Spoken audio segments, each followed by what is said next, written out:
Hello guys, আসসালামু আলাইকুম। Welcome to my back channel another my video. আজকে চলে আসছি আবারও পায়রা নদীতে, বঙ্গোপসাগরের মুখে ইলিশ মাছের সাথে। আজকে চলে আসছে এটি গলদা চিংড়ি, কেউ বলে হলা চিংড়ি মাছ, কেউ বলে গলদা চিংড়ি মাছ। আপনারা সবাই জানেন এই মাছ খেতে কতটা সুস্বাদু এবং কতটা মজাদার হয়। যেই ভিডিওটি দেখছেন এটা একদম পায়রা নদী থেকেই আমাদের জালে উঠছে। আমাদের যে ভিডিও দেখছেন এটা রিয়েল ভিডিও, কোনো ফেক না। আর এভাবে আমাদের রিয়েল ভিডিও, যে ভিডিও আসে সবই আমাদের রিয়েল ভিডিও আসে।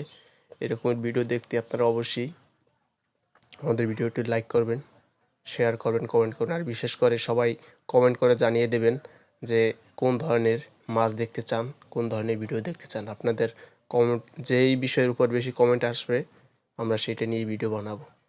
আর বিশেষ করে আমাদের যেই মাছটি দেখছেন এটা কোনো ফেক না, একদম অরিজিনাল গলদা চিংড়ি মাছ। আমাদের ভিডিওটি আপনারা সবাই লাইক করবেন, শেয়ার করবেন, কমেন্ট করবেন।